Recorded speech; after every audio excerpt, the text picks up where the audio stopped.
नमस्कार, स्वागत है आप सभी का आज के इस वीडियो में। क्या आपके आसपास कोई ऐसा पर्सन है जो बार बार अपने हाथ धोता है, चीजों को बार बार जांचता है, या फिर किसी एक विचार में इतना ज्यादा उलझ जाता है कि उससे बाहर ही नहीं निकल पाता? अगर हाँ, तो यह सिर्फ एक आदत नहीं बल्कि ओसीडी या ऑब्सेसिव कंपल्सिव डिसऑर्डर हो सकता है। आज के इस वीडियो में हम जानेंगे ओसीडी क्या है, इसके कारण क्या हैं, इसे कैसे रोका जा सकता है, ओसीडी के क्लिनिकल एस्पेक्ट्स क्या हैं और सबसे महत्वपूर्ण इसका इलाज क्या हो सकता है। तो आइए सबसे पहले बात करते हैं ओसीडी क्या है।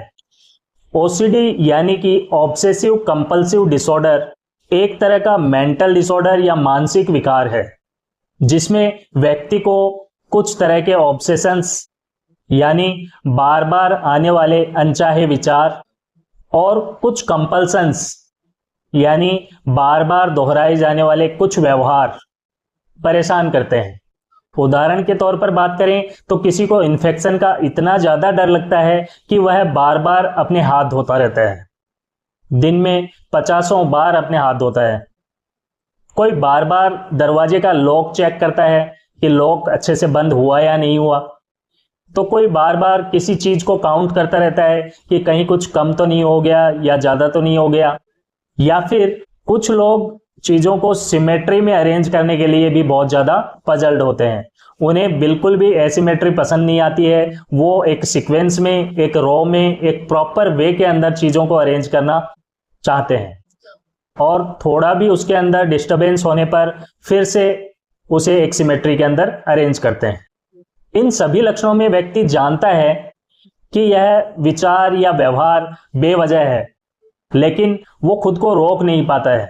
इसे ही हम ओसीडी का नाम देते हैं। अब हम ओसीडी के कारणों की बात करते हैं। ओसीडी के काफी सारे कारण हो सकते हैं, जिनमें से मुख्य हैं, पहला बायोलॉजिकल कारण, ब्रेन के अंदर न्यूरोट्रांसमीटर्स जैसे सेरोटोनिन के लेवल में इंबैलेंस होने की वजह से ओसीडी हो सकता है। दूसरा जेनेटिक कारण, अगर फैमिली के अंदर किसी प्रकार की ओसीडी या मेंटल डिसऑर्डर की हिस्ट्री है तो पर्सन के अंदर ओसीडी होने के चांसेस बढ़ जाते हैं। तीसरा साइकोलॉजिकल कारण हो सकते हैं, जैसे स्ट्रेस, एंजाइटी या फिर कोई स्पेसिफिक ट्रॉमा ओसीडी को ट्रिगर कर सकते हैं। कुछ लोगों की पर्सनैलिटी ही कुछ होती है कि उनमें ओसीडी होने के चांसेस बढ़ जाते हैं, जैसे बहुत ज्यादा परफेक्शनिज्म को फॉलो करने वाले लोग या बहुत ज्यादा कंट्रोलिंग नेचर वाले जो लोग हैं, उनमें ओसीडी ट्रिगर होने के चांसेस ज्यादा होते हैं। कुछ एनवायरमेंटल फैक्टर्स जैसे कि इन्फेक्शंस, स्ट्रेसफुल लाइफ इवेंट्स या कोई बुरे चाइल्डहुड एक्सपीरियंसेस भी इसके होने में योगदान कर सकते हैं। अब हम इसके क्लिनिकल एस्पेक्ट की बात करते हैं। ओसीडी के क्लिनिकल एस्पेक्ट को दो भागों में बांटा जा सकता है, पहला ऑब्सेशंस और दूसरा कंपल्सन्स। ऑब्सेशंस का मतलब है अनवांटेड थॉट्स, जैसे जर्म्स का डर या डाउट हो सकते हैं, जैसे कि मैंने दरवाजा बंद किया या नहीं किया।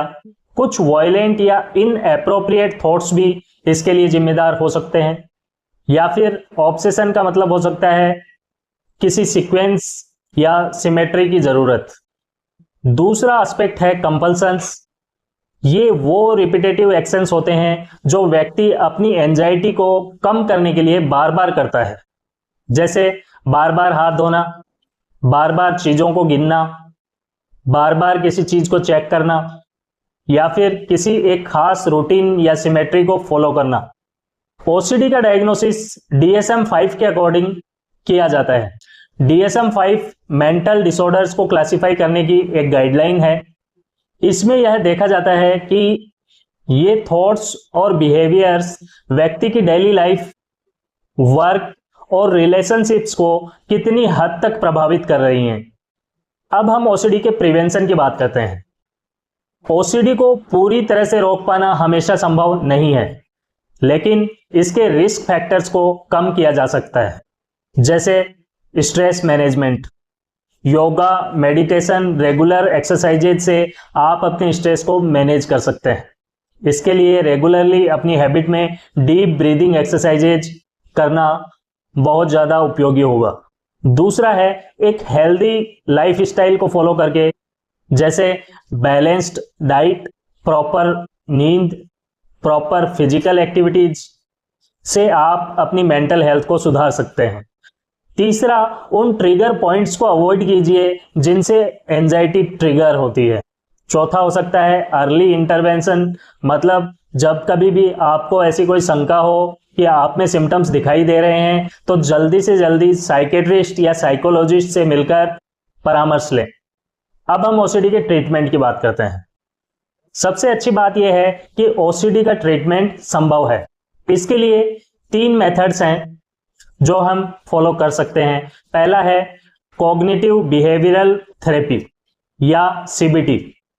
इसमें भी विशेषकर exposure and response prevention technique बहुत ज्यादा उपयोगी है।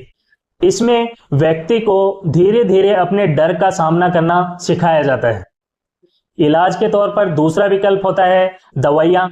दवाइयों में सबसे ज्यादा यूज में ली जाती हैं एसएसआरआईज या फिर सेलेक्टिव सेरोटोनिन रीअपटेक इनहिबिटर्स, जैसे फ्लुओक्सेटिन, सर्ट्रालिन या पैरोक्सेटिन का कॉमनली यूज किया जाता है। कुछ केसेस के अंदर एंटी एंजाइटी या एंटी साइकोटिक ड्रग्स भी दी जा सकती हैं। ध्यान रहे, जब कभी भी दवाओं का इस्तेमाल करें तो अपने साइकेट्रिस्ट से सलाह लेकर ही करें। तीसरा मेथड है सपोर्ट एंड काउंसलिंग। अगर आपकी फैमिली में किसी को ओसीडी है तो उस मेंबर को फैमिली का सपोर्ट मिलना बहुत जरूरी है, क्योंकि वो अपने विचारों से लड़ता है। उस पर्सन को आपको समझना चाहिए कि वो वैसा करना नहीं चाहता, लेकिन फिर भी वो विचारों में बंद कर उन चीजों को बार बार रिपीट करता है। उसे पता है कि ये चीजें बेवजह हैं, लेकिन फिर भी बार बार उन्हें करने के लिए उनका ब्रेन उसे मजबूर करता है। इसलिए फैमिली का सपोर्ट, ग्रुप थेरेपी और लाइफस्टाइल मॉडिफिकेशंस ओसीडी की रिकवरी के लिए बहुत ज्यादा मदद करते हैं। याद रखिए, ओसीडी कोई कमजोरी नहीं है, बल्कि एक इलाज के योग्य मानसिक विकार है। जितनी जल्दी डायग्नोसिस होगा उतना बेहतर आउटकम मिलेगा। अगर आप या आपके परिवार में कोई पर्सन ओसीडी से जूझ रहा है तो शर्म या डर बिल्कुल भी महसूस न करें। जैसे डायबिटीज या हाइपरटेंशन जैसी बीमारियों का इलाज होता है, वैसे ही ओसीडी का इलाज भी संभव है। सही समय पर मदद लेना ही पहला कदम है रिकवरी की ओर। Stay aware, stay healthy and take care of your mental health. इसी के साथ आज के वीडियो को यहीं खत्म करते हैं। मिलते हैं नेक्स्ट वीडियो में एक नए टॉपिक के साथ। तब तक ध्यान रखिए अपना और अपनों का। स्वस्थ रहिए, हंसते रहिए। धन्यवाद।